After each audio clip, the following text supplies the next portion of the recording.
You have tuned into Irish Illustrated Insider. I'm Tim Priester with Tim O'Malley from Irish Illustrated. We are joined by John Bryce of the Football Scoop. Also works with us at Irish Illustrated. Notre Dame coming off a 52-3 victory over Florida State. Tim, there was a moment there where I thought my 38-3 prediction was going to be good, but Notre Dame flew right by that. Yeah, And, Florida State didn't put up much of a fight. Look, it is. I mean, it is. I'm still incredulous that they are as bad as they are. But now that you watch Notre Dame play a game against them, you can understand why teams just get away from them because they're so bad in so many areas, especially on the offensive side of the ball.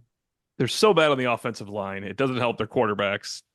Toa Feely's a good running back, actually. It is shocking that this is a Florida State offensive collection of talent. They are, when Florida State's been down, and they've been down most of the time over the last, what is it, 8 years, other than the last 2 years. So in between the It's Jameis Winston run and the Mike right. Norvell run, they were down. The offensive line was bad. The offensive line started to be their downfall when they went from being the top three every single year for 18 straight years, which is insanity. Offensive line went downhill as well.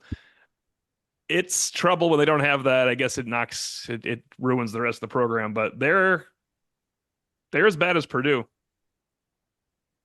I made the comment over the weekend that Florida State and Purdue might share the worst FBS team I've ever seen in person designation ever. I don't Oh just yeah, mean this FBS, year. well, yeah. I'm having a hard time Power remembering. four for sure. Yeah, Power Four, Okay, power four. exactly. Yeah, Power Four for sure.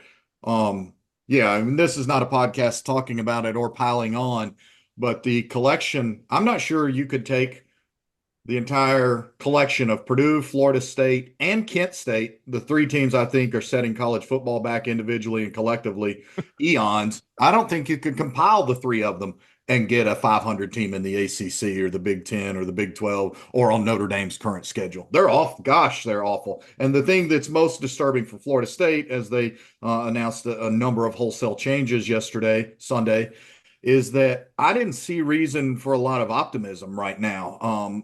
A lot of times you see a team have a big year like last year and they lose so much, and you think, well, they're rebuilding or they're growing. There's signs of youth there. You knew it was going to be this way. I don't see a lot of reason for optimism right now at Michigan, but Michigan's got a much sunnier outlook right now than Florida State. Yeah, no doubt. And that's enough dwelling on Florida State. They're bad. Notre Dame's pretty good. They've got an opponent coming in this weekend that's feeling good about themselves, coming off a win against Pittsburgh. Pittsburgh was without their quarterback following a targeting penalty. I'm not sure exactly where that happened in the game, but yeah, Notre Dame did exactly what they had to do. Marcus Freeman has that team humming now. They have scored 308 points in the last six, 7 games. Notre Dame is firing on all cylinders. And we mentioned this in the instant analysis, and after rewatching the game and writing tail of the tape, the interior of Notre Dame's offensive line didn't do great against those defensive tackles that we thought that we knew Florida State had, and they were good. And then vice versa, O'Malley talked about it Saturday night about the efficient runs that Florida State was getting up the middle against Notre Dame. And now Notre Dame will be without Howard Cross III this weekend. How long he'll be out, we don't know, but I would imagine there's a good chance it will last beyond the next game against Virginia. But JB, Notre Dame showed a little bit, despite winning 52-3, and Marcus Freeman talked about today about, even if it doesn't matter the score or good play, did everybody do their job? Notre Dame, the interior offensive line and defensive line showed some vulnerability, which is not a shock. We knew that there have been signs of that over the course of the season. Yeah, I had somebody actually had an agent text me over the weekend who had seen the Notre Dame score and was at a different game in person, and and asked me if Notre Dame is playing the best of anybody in college football right now. And I just said Notre Dame is much improved, but I would encourage you to go back and watch the video of the Florida State game before you say they're playing the best of any team in college football. Their defense is playing about as good as any team in college football. The offense is growing and making strides. And I do think it's significant that you've got real home run threats in both Jadarian Price and in Jeremiah Love. And Riley Leonard is, if he's not a flat out home run threat, he's a triple threat. Like he can get the long gainer and break some defenses, and we've seen him do it, and we saw him do it over the weekend again. So Notre Dame is putting it all together as we've discussed all along. I think that's significant to see where the Irish are. I do still think there's room for growth, and I do still think that that's an imperfect offensive line. But as long as they keep getting better and finally maybe keep this quintet healthy, I think all those things favor Notre Dame. Tim, I was saying, despite the 52-3 score, you pointed out the efficient runs by Florida State. Yeah. In up the middle. I mean, Riley Mills played a strange. amazing game, but there was a lot of times where he didn't get off blocks. Donovan Heinisch is undersized, etc. And then vice versa. Notre Dame's offensive line struggled with the defensive tackles for Florida State at times. And the defensive line has done that a few times this year. It only hurt them once. It's not that Northern Illinois ran the ball great. It's that Northern Illinois ran the ball effectively, possessed the ball, and kicked the game-winning field goal. So, I mean, that is running the ball great because they won the game because of it. Yeah, Florida State was nowhere near close to winning the game, but they had more efficient runs than anybody I've seen on Notre Dame's schedule. It's not. I know Al Golden doesn't want to allow big plays, so that makes total sense when you're playing USC's perimeter or when you're playing Louisville. You got to give up something to take away the strength. Florida State couldn't hit a big play unless it was an accident. So you would think they would try to take away the strength of Florida State's running game, which is all they have in Teofili.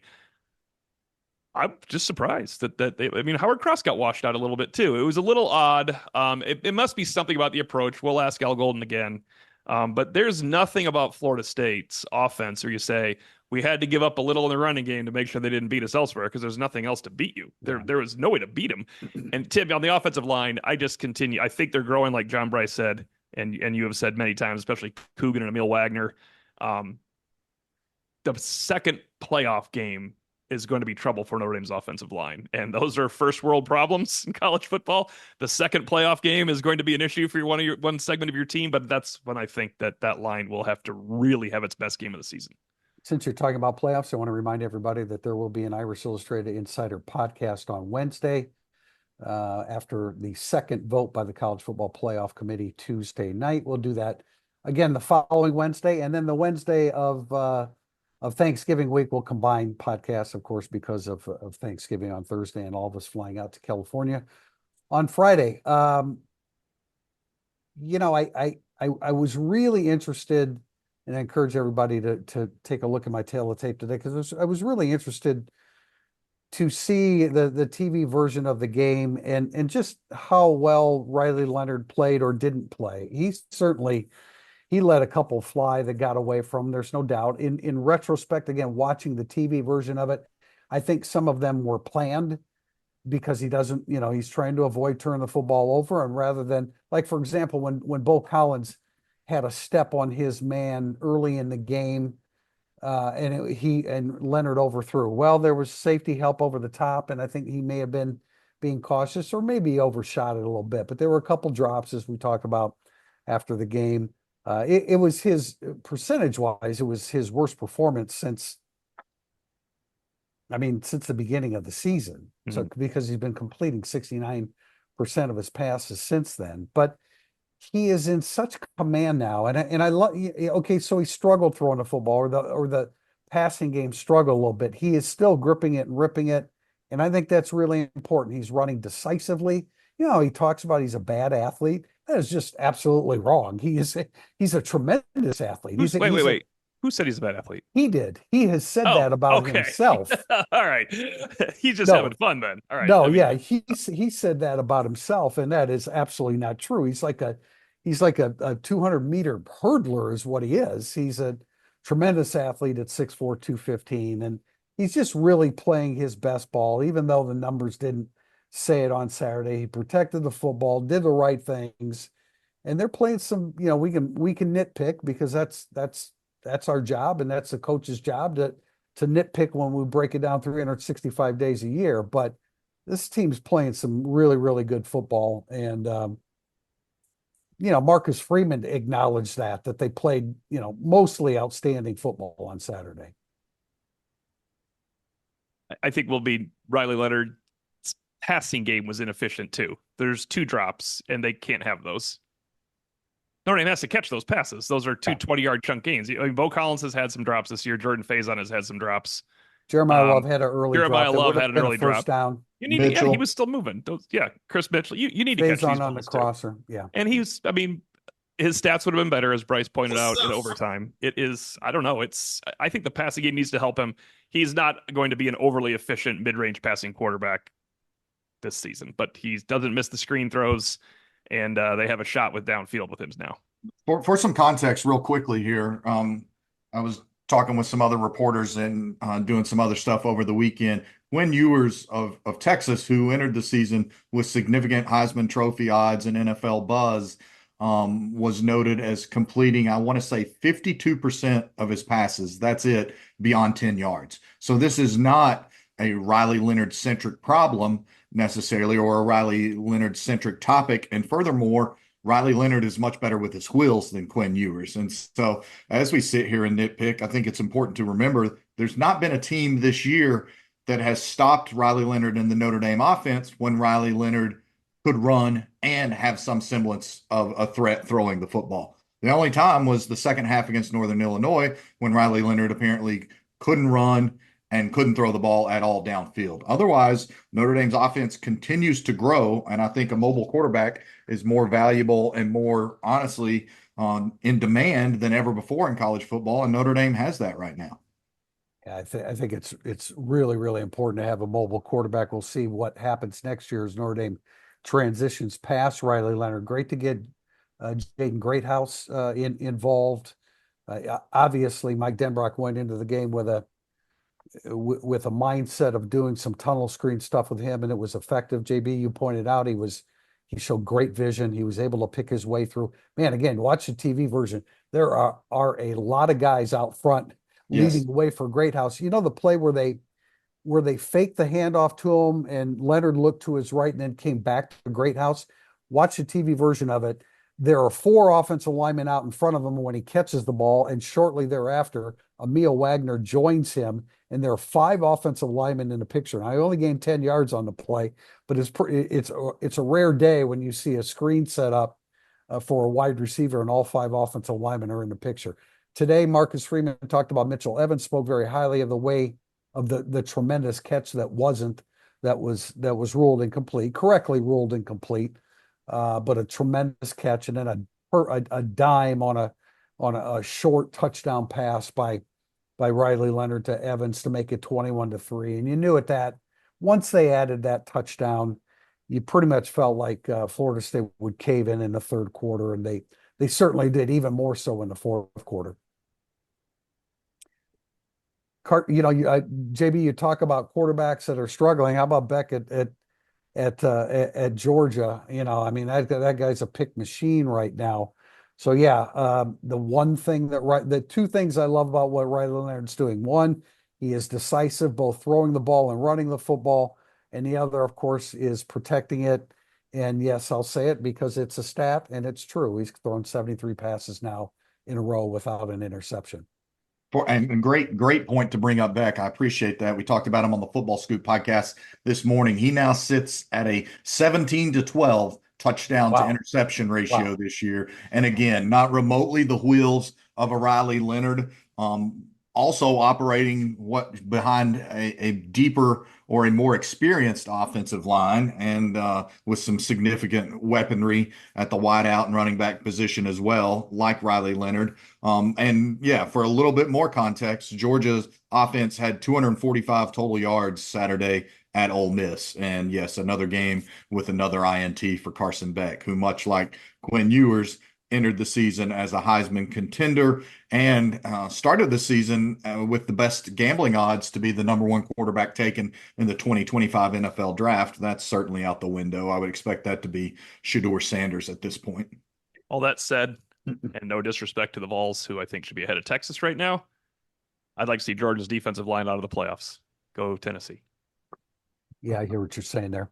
Although, wait a minute, Tennessee's defense. That's fine. That's fine. I know what happens when Georgia's defensive line gets to the playoffs and they start No, rotating I hear you. monster after monster after monster, and you're wondering Yeah. why they can't go somewhere else. Tennessee has not given up more than 18 points, but point taken, I understand. By the way, I did want to mention other injuries. Cross, of course, is out. Everybody else, the other three that are listed are questionable. He didn't really say what the deal was with Max Hurlman. He's listed as questionable, but he said if you know Hurlman, he's probable for the game. But I would anticipate Notre Dame may be looking at a different punt returner for this game. That could be Jaden Greathouse.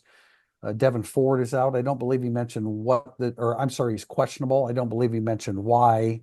We know about Logan Thomas with the hamstring still listed as questionable. Offensive player of the game was Jadarian Price. Defensive player Riley Mills. No real surprise either one there. And Don Schuler got his hands on a couple punts as a special teams guy. So yeah, I mean, it was just a really nice all-around victory for Notre Dame. We mentioned anything else from Marcus Freeman today. It wasn't completely event filled. There was a lot of talk about getting the backups in the game and using them effectively. I know we have a question in the second segment. I don't want to talk about too much, but one of the reasons I wanted to bring it up was just because, Marcus Freeman, his team's been ahead by a lot quite frequently here in the last couple of years, the way they started the September last year. And he's just done a really, really nice job of not only getting more guys on the field, but they are meaningful reps. I don't think, and hearing Todd Blackledge, all Todd Blackledge said was he was surprised. He didn't agree with it. He didn't rip them, but he said he was surprised that, they threw the football with Angeli to make it 45-3. But Angeli has got to be ready. He was ready for a bowl game last year when he had to be, and he's ready for, he should be better prepared along with a lot of other guys that have gotten a lot of meaningful reps for Notre Dame. Steve Spurrier, sorry, Tio. Steve Spurrier said it best 2 decades ago when somebody complained to him about Florida running up the score or doing whatever with their backups in the game. And he said, when we're on offense, it's our job to score the points, and it's your job to stop us. Also, Florida State was still trying to score, as evidenced by the fact they drove down the field, and Luke Talich had to pick the ball off. If they want to kneel down, everybody can start kneeling down together. But I have a great Steve Spurrier story I can tell now, and then we can go to go to the break. I was at the Swamp. Florida leads 45-0 against Mississippi State. Previous year, Mississippi State beat Florida. There are 2 minutes left in the game, and it's 4th and 1. And quarterback Brock Berlin is in for Florida, the reserve. Play action pass, bomb touchdown, 52-0. And after the game, he says, that's because they ran into our trainer last year while celebrating beating us. That is running up the score, and I also dig the hill to die on. That's pretty good. I don't mind that one. That's fun. If the trainer's out, who's taking care of the players? Exactly. I mean, don't hit the trainer when you're celebrating, and Spurrier won't kill you the next year. Yeah, and every hill is a hill to die on. That's JB. That's good. That's your is it epitaph or epithet? Which is epitaph? It's one of those two. It's all of them. It's all of them. All right, real quick, Virginia comes to town. They're coming off of a 24-19 victory at number 18 Pittsburgh. We mentioned in our instant analysis, a lot of that had to do with Eli Holstein being out for Pittsburgh at quarterback after after being targeted. But Virginia did not play very well the previous two games. They lost 41-14 at home to North Carolina, in which they gave up 10 sacks. They gave up 6 sacks to Pittsburgh and still won. They gave up 10 sacks to North Carolina, lost 41-14. And against Clemson, who scored 48 against them in a 48-31 game, they gave up another 4 sacks. So they have given up 20 sacks in the last 3 games. And yet, their defense is even worse. I mean, they have really struggled. They stepped up again. Holstein being out must have had a lot to do with it because they gave up 89 points in the previous 2 weeks. They've really struggled defensively. You watch film of them, they've got as always, they have individual players that you're like, okay, that guy can play, but they haven't been cohesive except as they were against Pittsburgh. They have lost 9 one-score games since Tony Elliott got there in 2022. Now they didn't play, they missed the last 2 games of 2022 when there was a shooting on the campus of Virginia and Charlottesville. But he has lost 9 one-score games, and he made the comment last week. We believe we can win every time we play. They haven't won a whole lot during that time, but they're 1 win away from being bowl eligible. There's some mixed signals there. Anthony Colandrea, their quarterback, throws it a lot, gets picked off a lot, is a wheeler dealer, dangerous kind of quarterback. So it's a mixed bag coming into Notre Dame Stadium for Senior Day. I mean, I think they're confident because of the win. They're a pretty subpar football team, but the real key is, as Preacher keeps pointing out, they play people close, which if they play Notre Dame close is a killer. You can't let Virginia play you close this week. Notre Dame's not getting the benefit of the doubt that Brigham Young got from beating a trash Utah team. I really respect rivalries, but if we're going to give Utah credit for rising up against BYU, then if Alabama plays close to Auburn, you better not say Auburn's bad. If USC plays close to Notre Dame, you better not say USC's bad. Utah's not a good team. They're going to get beaten again. And I don't think Notre Dame can afford a 10th close loss by Virginia in the fourth quarter. I don't think they can win 31-21 and have continued to stay put or move up, considering what's going to be going on around them. What do you think about that, JB?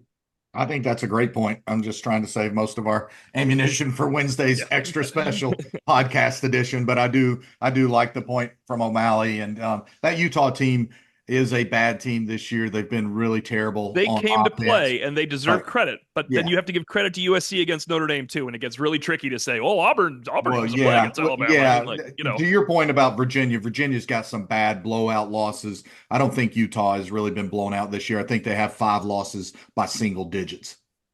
Virginia started out 2-0. They beat West. They came back from a 2-touchdown or 13-point deficit in the fourth quarter at Wake Forest. They didn't play well against Maryland. They hammered Coastal Carolina, but Coastal Carolina is not the Coastal Carolina of the last few years. They beat Boston College, I think, as Boston College was starting to slip. They lost another one of those one-score games, this one at home to Louisville. So again, it's been a big mixed bag. We'll talk more about Virginia as the week goes along. Go Wang and ESQ Clothing have shared a preview of their secret Black Friday sale exclusive to Irish Illustrated. ESQ will match percentage-wise whatever Notre Dame scores against Army on November 23rd using code Irish Illustrated. The sale will go live Sunday the 24th for 1 week, so be prepared to get gifting. Valid on online items only, not valid for gift cards. We have segment 2 coming up. It is called Burning Up the Boards. If you're coming to a game this season, you have to check out Game Day Your Way, Notre Dame's tailgate service provider. Game Day offers everything you need, including tailgate gear, catering, and even beverage delivery right to your spot. And their Irish Express transportation from Chicago allows you to tailgate while you travel to their all-inclusive party zone in South Bend. Let Game Day deal with all the hassle so you can focus on the fun. For tailgates, tickets, transportation, and more, visit GameDayYourWay.com. Welcome back to segment 2, Burning Up the Boards. Our first question from Shibe43. It feels like teams under Brian Kelly never truly ran their offense or gave second and third teamers real reps outside of a final fourth quarter drive to hand the ball off a few times. How much does getting real reps on tape help kids stay engaged throughout the season and build depth in case of emergency in relation to past teams? Yeah, this is essentially the question that I asked of Marcus Freeman today. And, I mean, and I get where he's come from. It's just like you don't go into a game telling kids that, hey, be ready to play. Although that may have happened against Northern Illinois a little bit. But anyway, like, do you discuss it? Like, are you prepared as a coaching staff to, okay, if we get to this, what are we going to run? I mean, I don't know that he really said that is necessarily the case, but he's done a great job. And they have again, you go back to September of last year when they're blowing teams out. Now they're blowing teams out again. They've done a really, really nice job of getting meaningful reps. And of course, the players are going to stay much more engaged when they know, hey, if we get ahead a little bit, coach is going to put me in. And, like with Angeli, I mean, I don't think that I think there's a correlation between the meaningful reps that Angeli got last season and the way he played in the Sun Bowl. He was totally prepared for that. Yeah, and I asked a follow-up question about what it can do for players in spring. I really believe that getting that volume of action, it's not just that they can now play 4 games and potentially also appear in the playoffs or the postseason, but it's the volume of action that a lot of the reserves and backup players were able to receive over the weekend against Florida State, but in other significant games as well. As we noted, against power conference teams such as Purdue and Florida State, you don't expect to be able to empty your bench against power conference teams like that, or what I like to call letter jacket games. You get a lot of guys who play in those games, play enough to earn a letterman's jacket by the end of the year. So I think it's significant. I think in the age of the transfer portal, it's highly important because you Yes. frankly do not know who's going to be on your roster next year. So you're not necessarily letting guys show off to get paid in the transfer portal. You're letting your own staff see, okay, if we lose guys in the portal, what do we have coming back and what do we need to look for the most? And so I just think, first of all, football, I think, is one of the hardest sports to practice. You've got to love the game to love practicing football. And a lot of these guys practice it and play strictly for the love of the game and don't get a lot of reward of game action. So put them in and let them run your damn offense and let them blitz off the edge and do anything else you want on defense. They work too hard not to get that. But then I think it's critical for long-term program development, and I think it's critical for short-term roster management. And I wish we would get to a point where we could see CJ Carson more in games, because I think that's vitally important for Notre Dame and the future of its football program. Next question is Irish from A2. How many 2-loss teams will be ranked ahead of Notre Dame on Tuesday? His guess is Georgia, Bama, and Ole Miss. JB, you're the man. I think Bama and Ole Miss, I don't really expect Georgia to be because of the nature of Georgia's loss. It was not particularly competitive in that loss.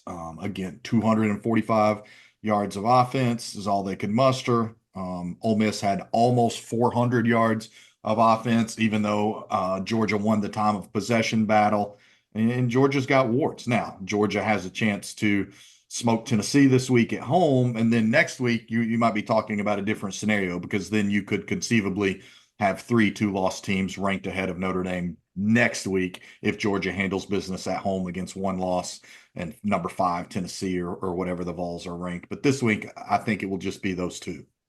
I agree completely. And I think Georgia earns it if they beat Tennessee at home. But what I want to point out is the committee has to start looking at Brigham Young differently, and they've already should have started looking at Penn State differently, because Penn State doesn't have any wins. Penn State doesn't have a win better than Navy on its schedule. You can't keep looking at them like this. They have to adjust what they messed up. Texas does not belong that high. Who's Texas's win? We're going to credit them for Oklahoma? Yeah, Oklahoma's a 500 team. They have to adjust things where you can't say, how can Notre Dame fall? Everybody can fall and drop because you messed up the first time.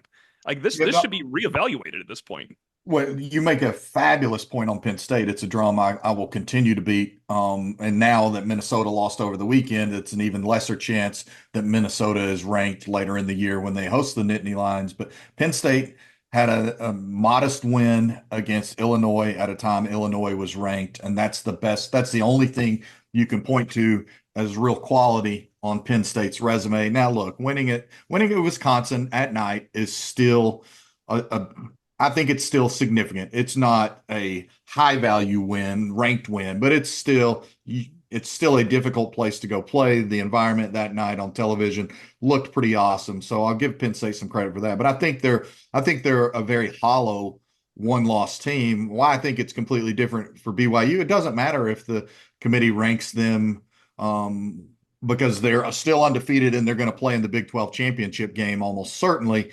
And so if you're the Big 12 champion, you're going to be slotted into that number 4 spot, barring some catastrophe over Boise State. And that's who it looks like would be the 5th. As of today, that would be your 4th and 5th automatic qualifiers as conference champions. It would be Boise State as the highest ranked Group of 5 conference champion, and then it would be BYU as the Big 12 presumptive champion. So that's why the conversation about BYU I don't think is particularly significant, especially not right now. I think Alabama and Mississippi deserve to be ahead of Notre Dame, but Georgia absolutely does not. They barely competed. And really, obviously, tough environment going to Mississippi. Couldn't run the ball.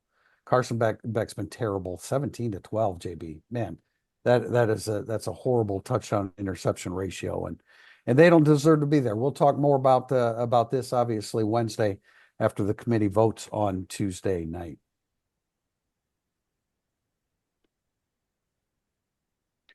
Question from NYC Leprechaun. It's tough for me to get a read on if Notre Dame's offensive line is progressing when you play a team as bad as Florida State. We haven't talked a lot about Anthony Knapp since early in his season. What's been your overall assessment of him? I mean, I think Wagner, predictably, because he's well ahead of him in terms of being at Notre Dame, has risen to the 4 maybe along with Coogan since this group was put together. And let's include Schroff is just a couple of games back in, of course, at this point. Since they had to lose Craig and Schroff briefly. I would still rank Knapp as the 4th among the 4 that have been playing the whole time, and obviously 5th when you throw Billy Schroff in there among the offensive linemen. But I don't think it's not necessarily a cut down. Like, he's the true freshman that in no way was supposed to start until August 8th. Again, who else would be the 5th? I mean, he's the 5th at this point, right? Yeah, I mean, when you look out across the landscape of college football, Jordan Seaton, I think, is starting at left tackle for Colorado. He was the consensus number 1 offensive lineman prospect in the nation in this most recent signing class that Knapp was a part of. But Seaton is not perfect on a week in, a week out basis. And I think that we haven't noticed Anthony Knapp a lot in a negative way. We haven't seen, go look at the hit Kyler Murray absorbed yesterday in the Cardinals game, where he got crunched so hard by the Jets defender on a blindside blitz off the left edge that it sent his helmet. It didn't just knock his helmet off. It literally sent it careening across the field. He was hit so hard. We haven't had a moment like that where Riley Leonard has been decapitated because Anthony Knapp missed an assignment or let a guy get by him or whatever. So I think that Knapp has progressed. He's not remotely a finished product, but I had somebody from the staff tell me over the weekend when we were discussing SEC games and other defensive lines around the country and whatever. And I said, well, these D lines look a lot better. A&M has done some good things. You guys got them early. And he said, how much better is our offensive line now than when it was against A&M? So I think I know there's a question about how we evaluate O-linemen and things like that. I'm always going to defer to the guys who earn their livings based on being in the building and knowing football versus those of us who earn our livings based on our ability to observe and write about football. Anthony Knapp, he probably leads the offensive line in holding penalties. That's been an issue. The tackles have 9 of, I think, 15 penalties on starting linemen. Okay, well, of course they do. They're young. They're first time starters. Well, and their edge guys were, you're going to get the best pass rushers too. So I get that, but I think he's done a fine job, and I appreciate the fact that he showed frustration when he got banged up the other night because he didn't want to leave the game. Well, he came back in the next series and played up until they put the backups in. So I give him a lot of credit. It's really striking sometimes though, when you see him lined up, when you're looking for him and what he's going to do on the next snap of the football. He's just not that big, man. That's why you're a little bit fearful if, as you say, Tim, in the second round of the playoffs, where some of the defensive lines it could go against. But first of all, Florida State, I mean, the question, I mean, Florida State has a pretty decent defensive line. It was a good test for Notre Dame. And we said at the top of this recording that,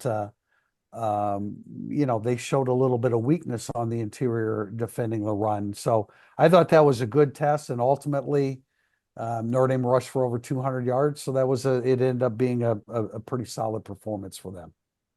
Next from Go Fight, Win, Go Irish. Why has it become so difficult to get the tight ends involved in the passing game? At the start of the season, the depth of that position looked like a strength, but they haven't really gotten any of them involved in the passing attack, at least not consistently. I actually wrote about this in the preseason. JB, go ahead. I mean, I just very strongly think you could pick either a different element of the receiver core or the tight ends, or you could say, why haven't the running backs caught more passes? Every week, I feel like it's a different person stepping up in the throw game to help the Notre Dame offense. This past week, it seemed very obvious that Jaden Greathouse not only had a big game, but was intended to have a big game and be a big part of the game plan.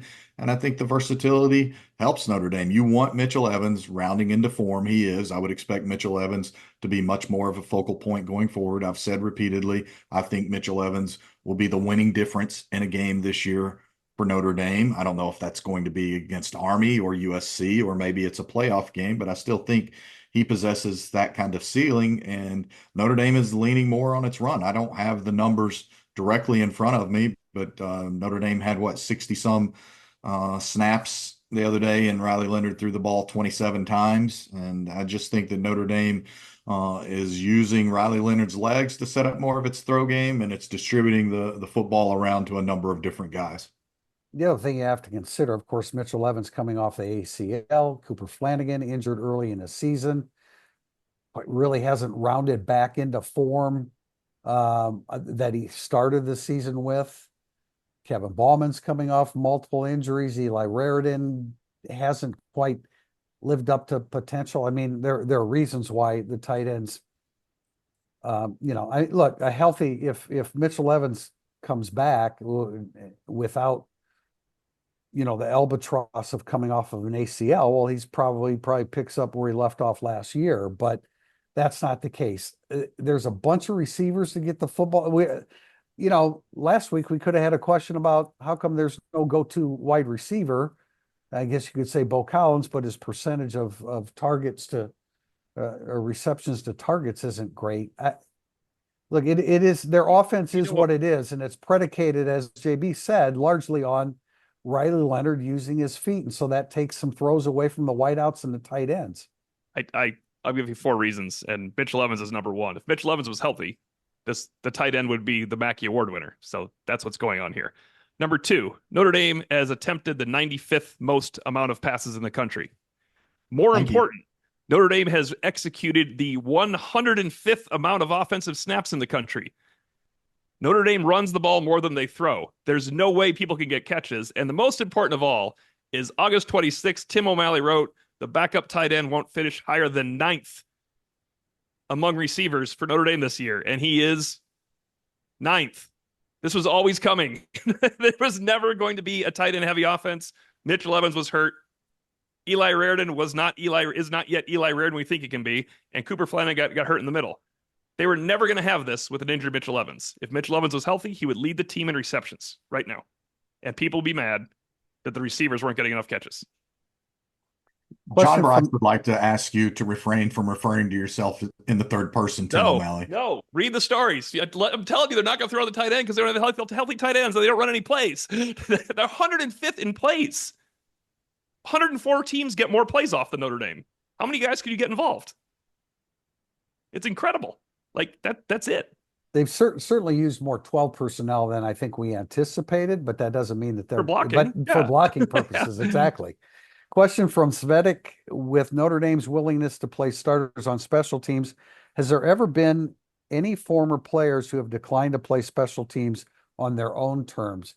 Tim, do we have any names? Cause we know this. We know that's happened. Oh yeah. When we asked Kelly about it, why the walk-ons were taking over spots, he's like, "Well, you'd like to have your best athletes playing, but that means they have to be engaged." I was like, "Wow, that's kind of telling right there.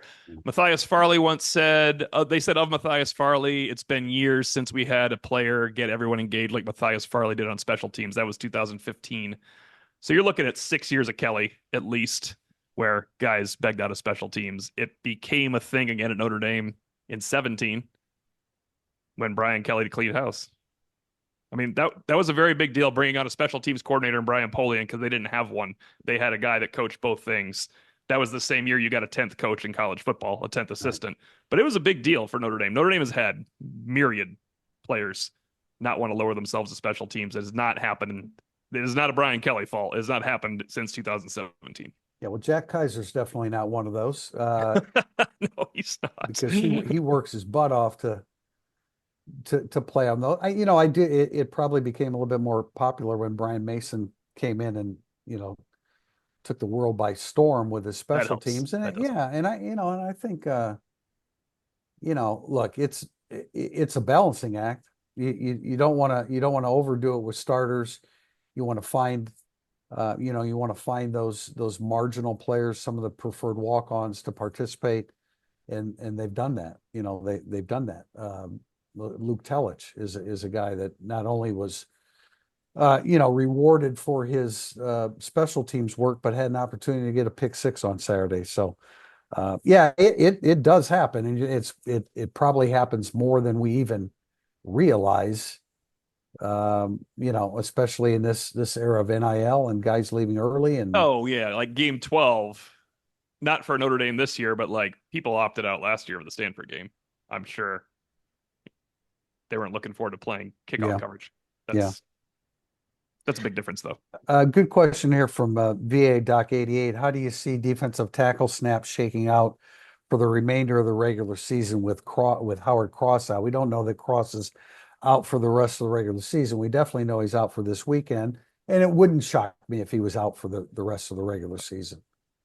I would be surprised if we see a Howard Cross before USC. Just the brace that they had on that leg, that left ankle as he left the stadium, how gingerly he was moving.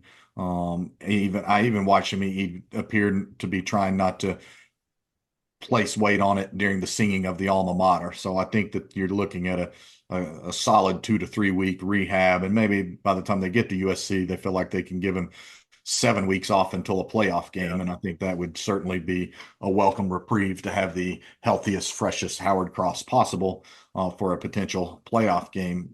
We noted it. You guys did an excellent job of outlining it and breaking down Gabriel Rubio's performance in instant analysis earlier today after Marcus Freeman's press conference. I think Marcus Freeman is key, and then you'll see Donovan Heinisch behind that. And then now that we're in the final month of the season, we'll see more Armel Mukam and Sean Sevillano.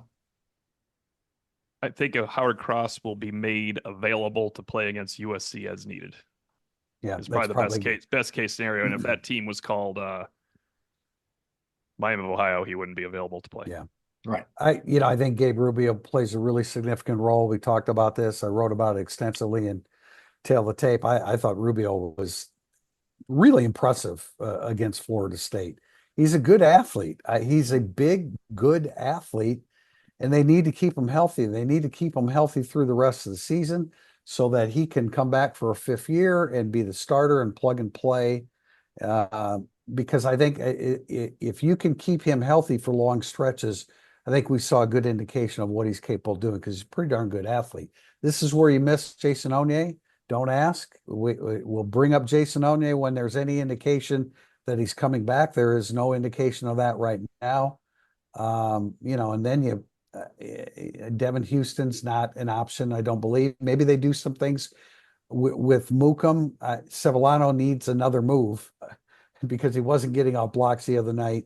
And this is where Marcus Freeman's talking about, hey, these are important reps for these guys. You get a chance to put something on tape, and you have an opportunity to do something impressive. Sevillano, he did come close to he was around a sack. He was around.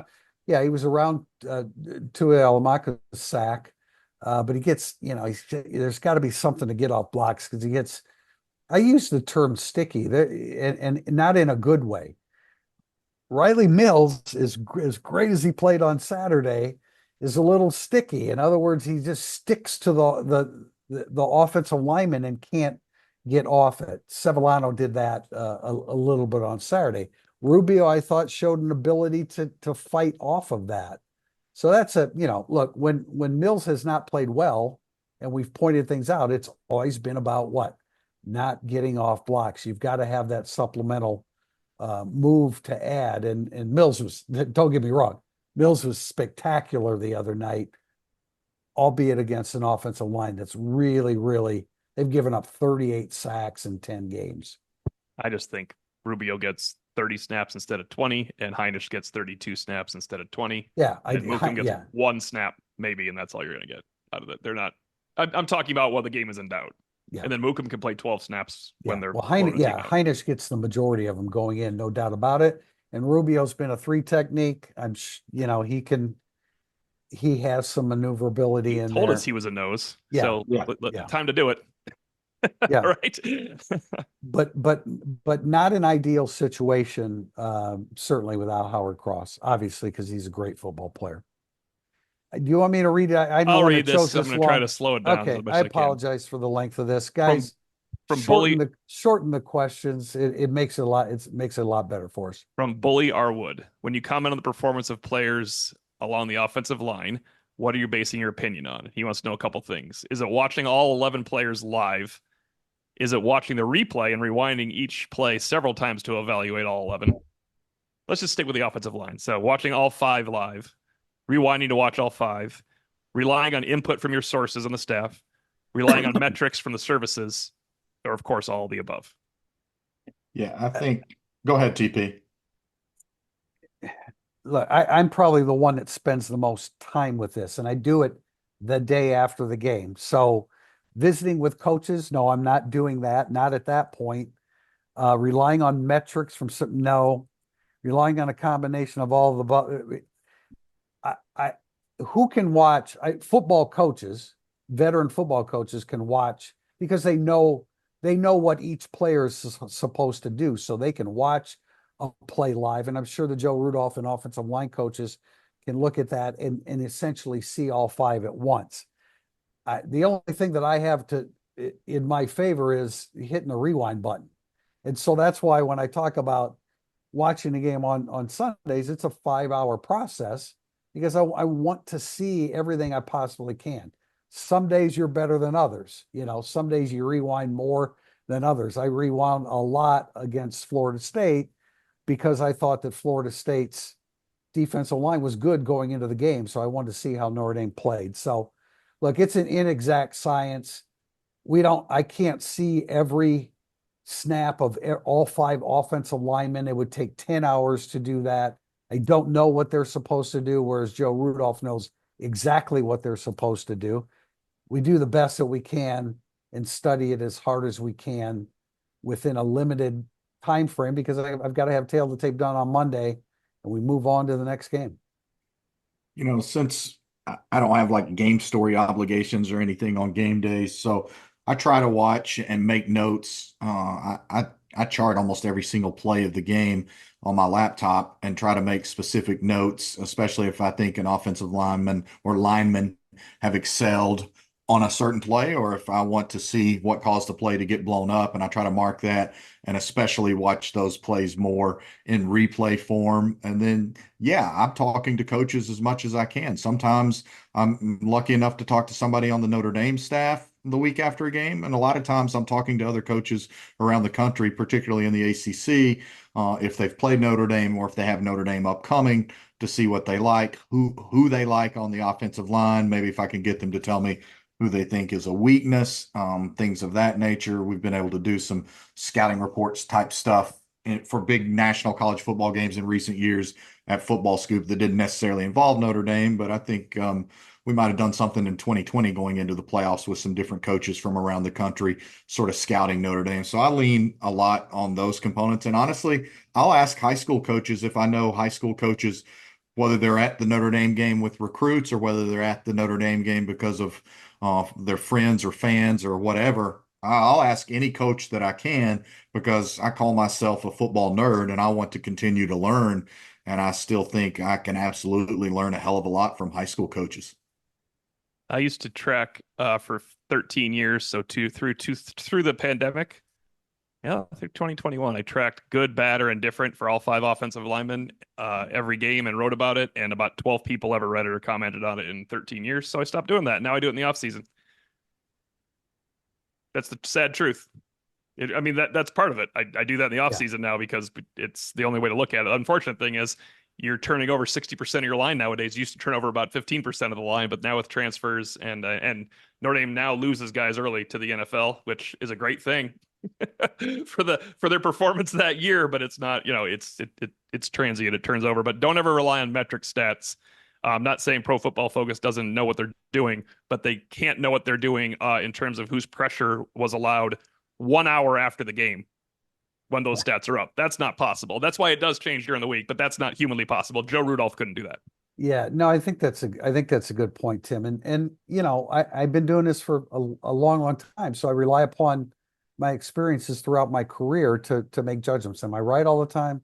Obviously not, but I do trust my opinion when I have a 5 hour block to rewatch the game. Question from Packy P. Why is RJ Oben still starting? That's a good question. Well, one thing I think you have to look at is depth is not bountiful for Notre Dame right now. So you've got to keep everybody engaged and you've got to play multiple guys there and you've got to have everybody involved. So I think that a big part of it is that. I don't think they're playing him for anything other than the reasons they need to play him. They need those snaps. Now, could he play fewer snaps once they get into the playoffs if the younger guys keep progressing? Absolutely. I believe that he absolutely could. I think we're already starting to see more and more Bryce Young. But I think right now, when you're down Boubacar Traore and you're down Jordan Botello, and you didn't just have ideal depth at that position or at either end spot going into the season, you play with what you've got. Yeah, that's the problem now, being down a couple defensive linemen. And I thought RJ Open played one of his better games Saturday. Now I know the optics are he sets the edge and then they run by him and the optics are really, really bad. But I thought he was pretty impactful rushing the quarterback with what I call secondary pressures. He's not a guy that's going to get after the quarterback a whole bunch, but he had some secondary pressures on Saturday. So you just need snaps out of him. He's a big body. Um, and again, you're down people. Look, Burnham would have been over on that side had there not been the injuries to Traore and Botello. thank you. Anyway, so I mean that's exactly why, and I thought he played well Saturday. He played physical, and he did a pretty good job. All right, we're going to wrap up with BL Caspern's question: is Virginia a trap game for Notre Dame? I don't think so in the least. I don't have the Virginia game as anything remotely resembling a trap game. TO knows the history very well, much better than I do about Notre Dame on senior day. But since I've been up here, Notre Dame has been a dominant force on senior days against all comers. Again, the playoff rankings, Marcus Freeman has acknowledged that they see those. They're not pretending they don't see those. There will be fresh playoff rankings coming out tomorrow night. Again, we heard the maturity. We heard Marcus Freeman talk last week about the maturity of this team. Talk over the weekend when we asked him directly about it in the post-game press conference after we referenced maturity in pregame. He talked about maturity immediately in his post-game, and then we followed up with that. And he said, yeah, he believes that it's very strongly allowed them to continue improving over the course of the season, and that maturity also, he believes, allows them to have a better opportunity moving forward to continue to strive to reach their ceiling. So no, I don't see it as a trap game. Would I be surprised if Notre Dame won by 4 touchdowns? No, I would not. Do I expect something closer than that? Yes, I do. Is there a possibility that Notre Dame's struggling a little bit in the first half? They've done it a good portion of the season up to this point. So it could happen. Virginia's going to come in on a high note, having won a big game at Pittsburgh. But Notre Dame's a superior team. And the key here is that Virginia is not good defensively. The Right. only reason they were really good defensively this past weekend was because Holstein was out for Pittsburgh at quarterback. So I expect Virginia to come in with some confidence. If they compete, I don't think there's a surprise there. We mentioned the one score losses that they've had along the way, and they're pretty frequent. Give them credit for not cashing in when they only won 3 games in 2022 and 3 games in 2023. So it's a mixed bag. I don't know exactly what to expect. I wouldn't put it in the category of trap game because I think Notre Dame is going to be focused with every game the rest of the way out. All right, we're going to wrap up there. We appreciate you joining us. T.O. had to leave early, but we'll be back on Wednesday with our recap with JB about the college football playoff voting that will be revealed on Tuesday night. Until then, Tim Priester, John Bryce, this has been Irish Illustrated Insider.